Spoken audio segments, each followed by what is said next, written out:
Next story we're going to talk about is from Sky Germany, and this is from about João Palhinha, and the story is that Tottenham are monitoring the João Palhinha situation. It's nothing concrete at this stage, but there is interest. Palhinha's camp has been informed Bayern are open to talks should suitable offers arrive for the 30-year-old. Now he's found himself out of favour at Bayern Munich for whatever reason. Obviously, he was highly sought after when he left for Fulham, and it seemed like a bit of a coup. If you remember that, he actually a year before he left Fulham, he had that famous, I think it was on deadline day, he went to Bayern. He flew over to Germany, didn't he? And the transfer didn't happen. He had to fly back to Fulham. Then he ended up getting his move a year later. Now it looks like he could be on the move again. I'm a big fan of Palhinha. Obviously, right now we've got Basuma, Bentancur, potentially Gray even playing the 6 Sarr. It's a weird one. We talk about 6 and 8s, don't we, right now? But Frank plays a double pivot. It's very different to what we were doing under Ange, where you had a very defined 6 and 8 rule. Now it's a double pivot. It's not like this guy has to be the most defensive, this guy has to be this. It's like there's going to be a lot of flexibility there, I feel. But when it comes to João Palhinha, do you see Tottenham being seriously interested in a deal? Do you think this is a deal we should definitely be pursuing? Should we be going for a permanent? Do you think a loan deal makes more sense? How do you see this deal? Well, I think first of all as well, I mean, João Palhinha fell through because of something with Bayern, but I think that was also with Pierre-Emile Højbjerg turning down Fulham when we're trying to get rid of him as well. Yes. So there was kind of a connection there. I'm with you. I'm a big fan of Palhinha. We've said that we needed experience. Well, this guy comes in very experienced, both Premier League and internationally. Does what it says on the tin with him, and would be great for the youngsters to see. I think with our youngsters as well that are staying, they need players like this to say, "Oh, look at this experienced guy. He's been there, done it. This is how he does the role. Learn from them. Ready for." We need if we want these stars to become as good as they are, they need some help alongside them. They need some experience on and off the pitch to show them and teach them and educate them on different things to do on the football pitch and off it and how to conduct yourself. I don't see a downside to this deal. I just don't. He comes in, his stats for Fulham were fantastic at what he does. He was right up there at the top of the table for what he does. He comes in, I mean, I know there's talk about a loan for a season or a transfer. I think going for the loan for the season would be the better option and obviously free up money for other areas. But I would love to see him in a Spurs shirt. I really would. Yeah, I think it's a weird one because he comes in at Tottenham as our best probably defensive midfielder. I think in terms of defensively, the amount of ground he covers, the amount of duels and tackles and things like that he gets involved in, easily becomes our best on that front. But I think there's a bit of a kind of conversation or debate at the moment what Tottenham truly need in that centre mid, because a lot of people think, we need a monster 6, someone who just covers loads of ground, someone who eats up the ground and makes loads of tackles and is a bit of a beast in there. Some argue we need more of a playmaker. We need someone who is good at getting on the ball, spraying passes around, a really good deep passer. Because I feel like we don't have either of them. We have a lot of midfielders, but I think Basuma's more of a monster 6. But the problem is we can't get out of him enough. He's too inconsistent. Bentancur's a bit of a. It's hard to know what box you'd fit Bentancur in, to be honest. But I think he's also a bit of a midfield destroyer more than a pass right, I think, or a deep line playmaker. I wouldn't say he's a playmaker, but he's obviously a good level midfielder. Obviously another one who, when he was at his best before his injury, was a phenomenal midfielder and then hasn't quite recaptured that level of form yet since getting injured, albeit there are signs lately of that happening. So we have some good midfielders, but we don't have any elite defensive ones, and we don't have any elite passers. So there's kind of two attributes I feel like we're really missing in that midfield. But I don't think we have much space to bring in more than one right now. So what kind of attribute do we go with? Do you go with someone who's a bit more destroyer, but then maybe are you worried about the technical level of the midfield? Or do you go with a more technical midfielder who's good at maybe being a bit of a deep-lying playmaker, but then maybe do we have enough physicality in that centre mid? Like, it's difficult to know where to go. Well, if you look at, I was talking about this yesterday, Simeon. If you look at Spurs number sixes in the Premier League, like recent Premier League era, and when we've done well, you've got the harders now. You've got the Sandros, you've got the Dembeles, you've got the Wanyamas, you've got the Palacioses, and you'd probably put a Scotty Parker in there. As maybe not hard, well, he was hard as well, but not like the strong build. But they would get the ball hard in the tackle, get the ball off to the creative ones. They were all of those that played during a successful Tottenham, like the style of football and where we were going during periods of their career. And then you look at Michael Carrick, who is the opposite, number 6, the ball carrying. I think it just proves how, in Spurs' recent history, how pivotal this position has been. Especially when you look at Palacios and getting into the Champions League. I hold Wanyama in the same breath there. I think that during that Poch team, the front were incredible, but Wanyama with Dembele, that partnership in front of the defence, it's been a very much needed and successful position for us when we've had one. And I think Palhinha is obviously in the other side, but maybe you get it will allow one of the creative ones to be alongside him. And again, we're playing 4 competitions.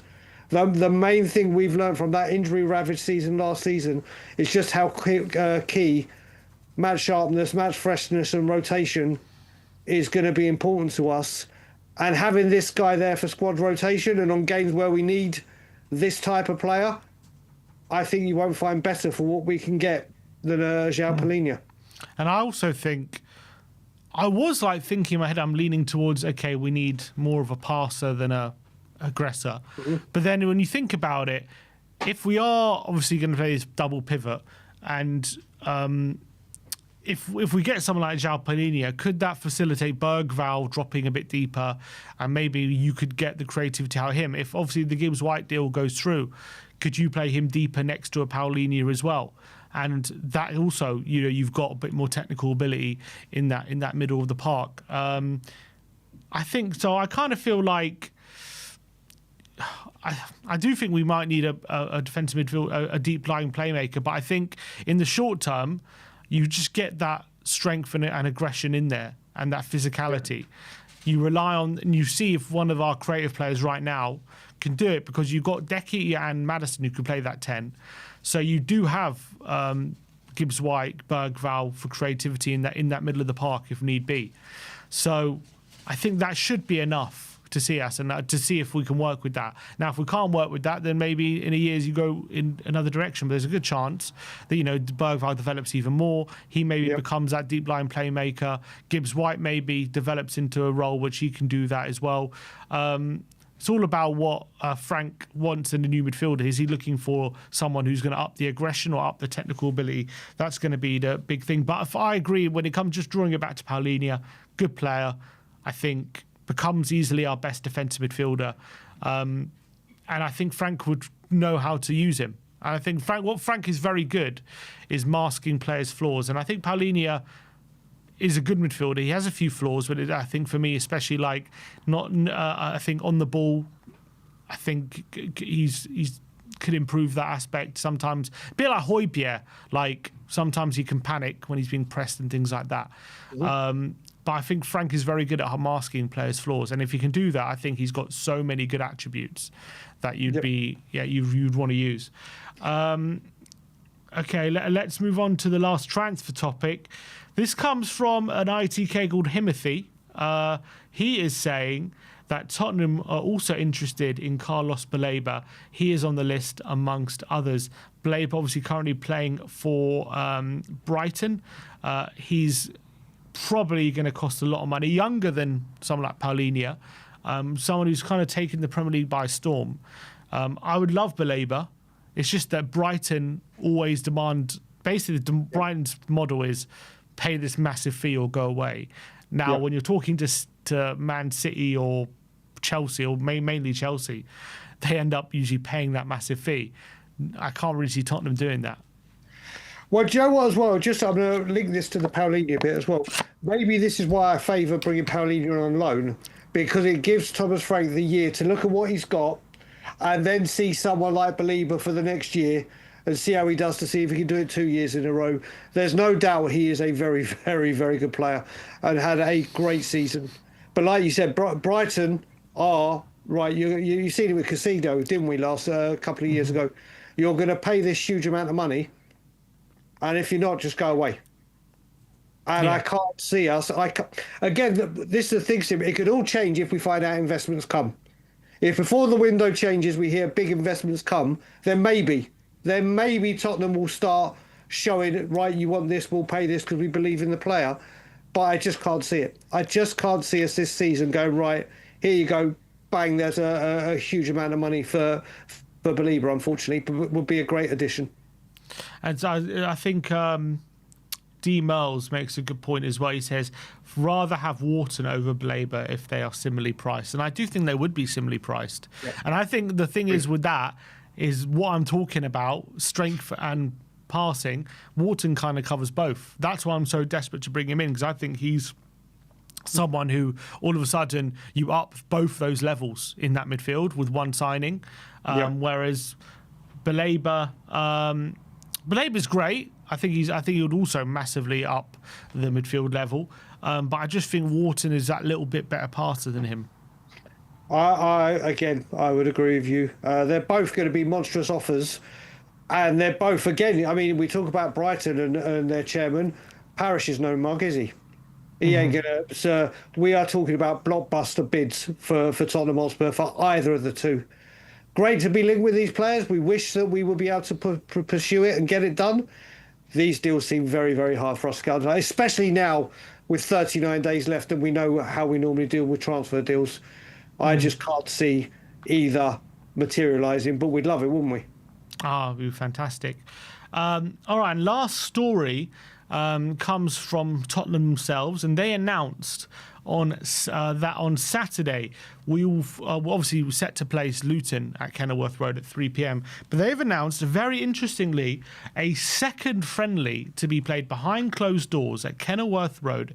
We'll be facing Wycombe Wanderers in an additional pre-season friendly at Hotspur Way on Saturday. Oh, was that Hotspur Way? Sorry, I misunderstood that. So they're playing a behind the closed doors friendly at Hotspur Way on Saturday. This fixture will take place ahead of our trip to Kenilworth Road to face Luton Town, allowing Frank an opportunity to hand more match minutes to more players. Frank has been quoted as saying, "We want an extra game in our schedule to give as many players as many matches as many match minutes as possible in order to put them in the best position physically. We'll play two even strong teams, and they will play between 60 and 75 minutes, maybe more.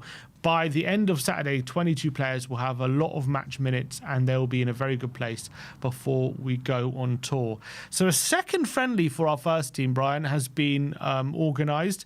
Obviously, that probably gives you indication of the size of our squad at the moment, the problems that we're having with our squad, because you look at the friendly we had on Saturday against Reading, and I remember naming some of the players that we left out of that squad, and it was some really big names there that they got left out. Coming up of this on Saturday, obviously I think Maddison's back in training. I don't know if he's going to be fit and available to play, but he's back in training. You've got Tell, Odegaard and Gray all going to be available as well. Is Solomon going to be available potentially? You've got Richarlison, apparently he's going to be available and back from injury. So you've got all those players to add to the, I think it was 21 players that were already in the squad for Saturday. So he has got a hell of a job on his hands picking it. So I think he's done this, an extra game, add it to the day, so that every person, he doesn't want a situation like Saturday, I guess, where Jan Minhyuk travelled and didn't play, or George Abbott, or a situation where, or Phillips as well, or maybe a situation where he didn't want to put someone in the squad because of lack of space or whatever it was. So now we're going to get a massive look at everyone on Saturday. Both games are streamed on Spurs Play, so despite the fact it's behind the closed doors friendly, we will be able to watch it, and we're going to do a watch along for it. So 2 watch alongs for the price of 1 on Saturday. Do you reckon there will be some players who maybe even get to play in both matches if he's saying every player is going to play between 60 to 75 minutes in the games? Are some people going to play in both, or how? Like, it's going to be very interesting to see who he picks to play in what game. But what's great is we're going to get to see everyone play. No one's going to be left out, and if he's going to have to make a decision on players, it's not going to be based off the fact that he hasn't been given a chance to use him. So, first of all, double the games, double the player ratings for you guys. Absolutely. That's going to be the longest one ever. Having two go, we've had a double training sessions, haven't we, with Pochettino and the others, and now it's double matches. Is it a masterstroke from Thomas Frank to say, right, I want to have an extra game to build their fitness up? Is it because the other thing that he wants to say, I've got so many players, I've got to see them all? But also, it's great that he's actually trying to get an extra game in, and like he said, trying to give players 65, 70 minutes for their fitness and get it all built up in their legs, ready for the start of the season. It's a weird one, isn't it? I don't think we've ever seen this before. How they're going to get from Hotspur away to Luton on time, we'll have to see what the traffic's like. But it's something new, isn't it, from the manager, and something we don't see. Good to see that both games are available, and he will get to see a lot of players, and seeing them there, they're going to get 65, 70 minutes. That would lead me to assume that some of them will get that extra 15 minutes each, so some of them will complete at 90 minutes, whether that will just be the first team or he looks for it for players he is thinking about that aren't up to scratch or aren't fully fit yet. So it's an interesting one, isn't it? Well, he's known for his outside-the-box thinking, isn't he, Frank? Yeah. I reckon he just looked at the squad on Saturday against Reading, and I reckon, considering all the players we've got to add into it for this upcoming game, I think he knew it's not going to be possible in a 90-minute spell to give everyone an opportunity. It's just not feasible with the amount of players we have. We've got unbelievable amount of players. He could field two squads of 15. Or 15 each squad in each game, and still have some players left over who are injured as well on top of that. So I think with Frank being new to the job and him wanting to give everyone an opportunity and want to see everyone so he can make those decisions with the best information that he has, it's actually in a way more effective, because you can't have all the information if you're, first of all, either not using players like Abbott and Yang in match situations because you just don't have the numbers, or if you're only giving them 5 minutes here and there as well. They're coming on what you bring on a player for 5 minutes and you've got to make a judgment based on those 5 minutes if you want to keep them around or loan them or sell them and all these different things. That's no real way to make a judgment, is it? So I think he's done a really smart thing. He's like, look, we've got all these players. Let's just get another game. So everyone gets about an hour or good amount of time to show what they can do over a long stretch of time. Then we can make the best judgments, the best decisions over the most evidence. And I think it's something we've never seen before. It's something that most managers wouldn't, I don't know, maybe just haven't thought about doing or something like that, because they're just, I don't know, it's just such a unique way of thinking about it. But, most managers would just try and either have to leave players out because of the lack of space or only give them a very little game time. If I remember rightly, Ange last season, there were some games where he would bring on, at half time, he'd bring on Scala and then take him off on like 65 and bring on Valise for the last 10 minutes or something, or last 20 minutes. So he had to make subs, within the half, just to give players an opportunity to show their worth. So I think this is genius from Frank. I think it's very, very clever.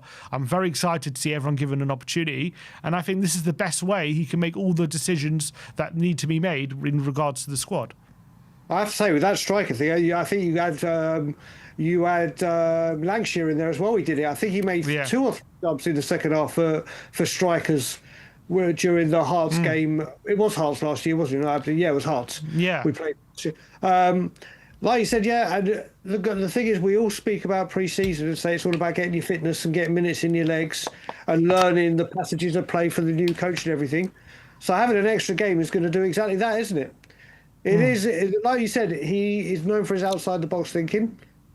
He's known for being innovative, and we'll see how it goes. But now as Spurs fans, we've missed Spurs for so long, we get 2 games in a day. The only thing I would say, he said they're going to name 2 strong teams. Now, do you think he's going to kind of... Because obviously during pre-season, fitness is one thing, but obviously him coming in as a new manager, he wants to try and build some cohesion in the team, doesn't he?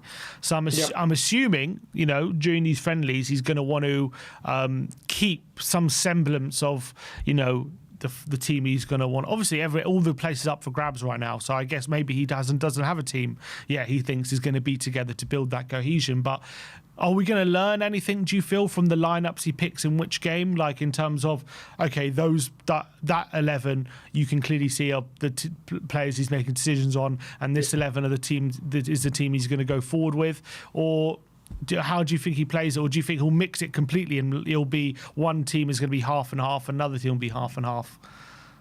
It's a good question, but you look at it, like we were just speaking before, he could start off in one game, tell Yang and Richarlison. That's three forwards that haven't even had a minute on the pitch. Yeah. Not even. Oh, yeah, there's four of them immediately, and we're just talking the front line. So does he want to use that to see what they've got and see where they fit, or does he want to mix and match them ready for the first team? Do you see people like Donnelly and Devine maybe even playing together? Donnelly, Scarlett, Lancashire and Yang were all at Orient yesterday. Mm-hmm. So they've got minutes in their belt already. So are they going to be spared and maybe playing the second game? It's a really fascinating question, and one that we've never had to gather the answers for because it's never been done. So I think he's going to... I think he uses Arsenal, Newcastle and Bayern to keep funneling into the first team, doesn't he? So maybe he is going to use these two games for players that he hasn't seen a lot of, players that he does think need fitness, and then bleed in some of the first team assurances. What does he do with the captains? Is it going to be one game Romero, one game Sonny? Is it going to be they both play a half each in who? The amount of questions that will get thrown up because of this, and there's so many different answers, and only Frank will know the right ones. Yeah, the thing is, I think everyone's going to get an opportunity in either game. I wonder if it's going to be one team, 1-11 plus a few subs in one game, and 1-11 plus a few subs in another game, or will there be some players that overlap into both games potentially? If a player's only gotten 20 minutes in one game, does he get 40 minutes in the next game? Is he going to balance it out like that? It's going to be very interesting. It's going to be very interesting to see how he plays it. And pray for me and Ben, because we're going to have to do a predicted lineup on Friday. And I've got no idea how we're going to predict. I hope he's feeling better. I hope he's feeling better by Friday and I'm not in the chair. Yeah, I hope. Me too. Hopefully it'll be all right. But it's going to be a tough predicted lineup, I think, that we're going to have to kind of contend with. But look, there has been a little update on João Palhinha from Bild in Germany. They say Tottenham do have an interest in João Palhinha. However, Palhinha is determined to make it at Bayern. His clear goal is to stay and establish himself at the club. Only an extraordinary offer could change his mind. So Bild are claiming that Palhinha has at the moment, no appetite to leave, I guess, and he wants to stay. So back to the dreams of Wharton and Baleba is what you're telling me. Back to the £90 million bids. Well, to be fair, he might want to stay, but if Bayern don't want him and they want to force him out, maybe maybe that will change his mind. It seems as though Bayern don't fancy him. It seems as though they're not interested. Again, with Palhinha, wouldn't you? And I've said this about Spurs players as well. Being a World Cup year, wouldn't you want to be getting regular first team football? Would yeah. You know what I mean? If he's not, we've seen that he wasn't in company's plans a lot last season, sorry. Unless he knuckles down and obviously does and is exceptional in training and company goes, oh, do you know what? You might have forced your way in. It's a World Cup year, and he'll obviously be in the Portugal squad. So maybe that comes into it nearer the end of the window. Yeah, I agree. That's why, as well, I think a loan deal could suit everyone. Potentially, if he comes to Tottenham, he proves himself, and then he could even go back to Bayern and he gets that World Cup spot potentially. Yeah. So and also, potentially, if in a year's time, has Wharton price come down or is he more available? Baleba, all these kind of things. Yep. So I think a loan deal, makes sense for everyone. But we'll see if Palhinha would be up for that. Is he determined to stay at Bayern and not give in? Because let's be honest, it's a dream move for him, moving that to such a big club at that stage of your career. I doubt he's going to want it to just be done after a year. He's going to want to fight for it. And maybe he's looking at the situation thinking, anywhere is probably a step down for where I am. And if he's confident and ambitious enough, he might back himself to find his way in the Bayern team. Yeah.